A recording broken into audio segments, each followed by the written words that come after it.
नमस्कार, आदाब, सत श्री अकाल। मैं हूं प्रमोद आर्य, आप देख रहे हैं पब्लिक लाइव न्यूज। आज हम मॉडल टाउन वार्ड नंबर 8 में मौजूद हैं। यहाँ पर सपा समर्पित प्रत्याशी समाजवादी पार्टी से कमलजीत कौर हैं और यहाँ पर हम बैठे हुए हैं और इनसे बात करेंगे कि आप चुनाव जीतने के बाद आपकी सबसे पहले जनता के प्रति क्या रुझान होगा, क्या प्राथमिकता होगी कि जनता के लिए सबसे पहले आपका कौन सा काम होगा, ये बात करना चाहेंगे।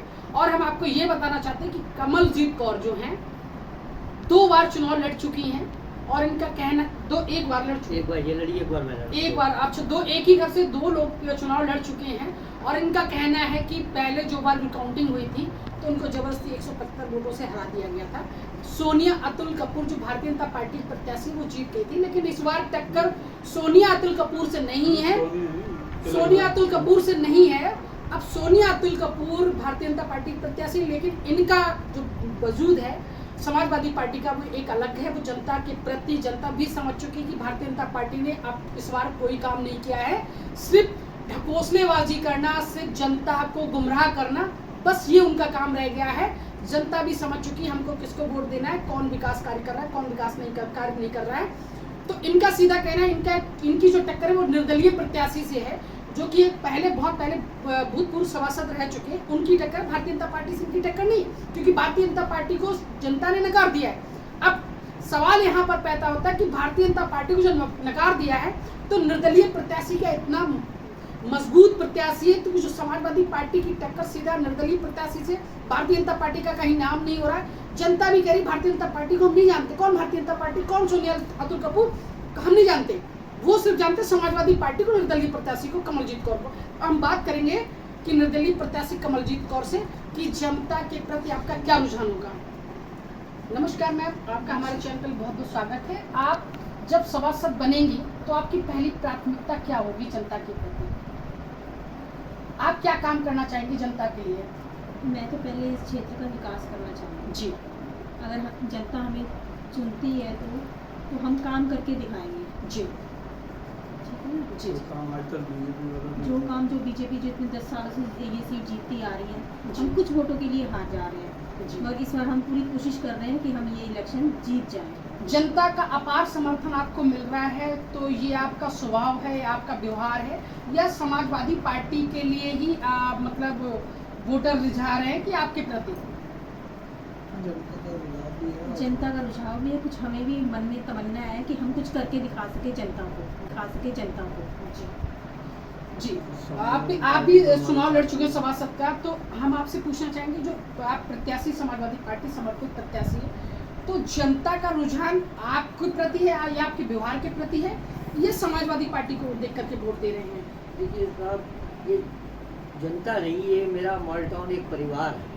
मैं बचपन से यहीं रहा हूँ, यहीं बड़ा बड़ा सब कुछ है। ये मॉडल टाउन क्षेत्र जो है, एकता नगर और माधोवाड़ी इसमें इंक्लूड है, तो ये मेरा परिवार है और मैं परिवार के साथ रहा हूँ। परिवार से बहुत स्नेह मिला है। और मैं जब चुनाव हारा था 2006 में, सिर्फ मात्र 250 वोटों से मैं चुनाव हार गया था। उसमें एक प्रत्याशी हमारे सिख समाज से भी खड़ा था, जिसकी वजह से ये हमें उस चुनाव में हार का सामना करना पड़ा था। पर परिवार ने बड़ा साथ दिया था। इस मॉडल टाउन परिवार ने खूब वोट दिए थे। मैं ये नहीं कहना चाहता, बहुत प्यार मिलता है यहाँ पे। हम समाज की सेवा करते हैं और अपनी तरफ से ये पूरा प्रयास होगा कि इस वार्ड को मॉडल वार्ड या स्मार्ट वार्ड का दर्जा हम पूरे बरेली में दिलवा सकें, ये हमारा प्रयास होगा। कुछ ना कुछ जनता से मैंने आप लोगों के बारे में सुना है, जो गुरुद्वारे बरेली शहर में जो चल रहे हैं उनमें आपका बहुत ही बड़ा योगदान रहता है, क्या ये बात सही है? जी बिल्कुल सही है। गुरुद्वारों में योगदान, हम सेवा करते हैं, काम सेवा की भावना से हम कार्य करते हैं। जी। मेरा अपना ट्रांसपोर्ट का काम है और जब भी कोई कहीं सेवा का काम होता है तो मुझे कहा जाता है, तो मैं सेवा जो भी।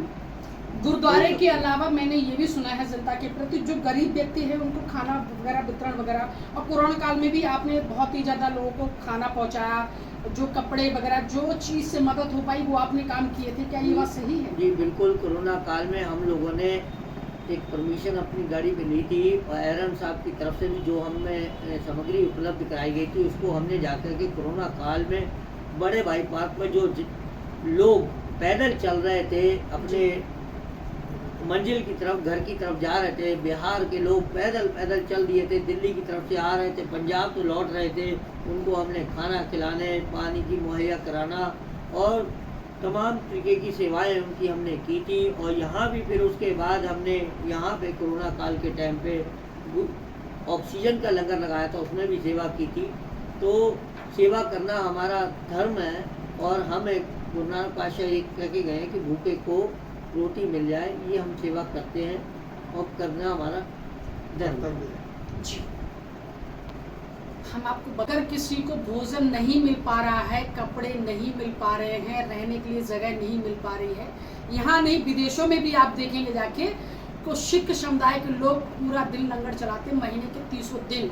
जो लोग विदेश में पढ़ाई करने जाते हैं स्टूडेंट, उनको अगर खाना एक वक्त का मिलता है, अगर नहीं मिल पाता है तो वो सीधा लंगर में जाते हैं, क्योंकि उनको पता है कि लंगर में जाने से हमको भोजन मिलेगा। और वो लोग क्या काम करते हैं, वहाँ खाना खाने के बाद उन लोगों को खाना पैक कर देते हैं, शाम का खाना ये बेटा आपका है।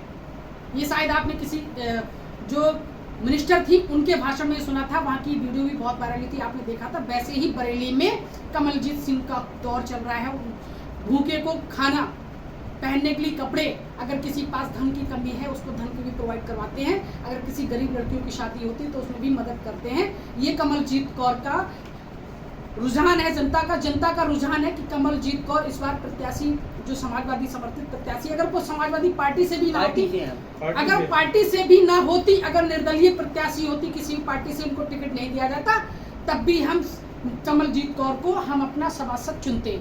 ये जनता का रुझान है। आप देख रहे थे प्रमोद के साथ। जय हिंद, जय भारत।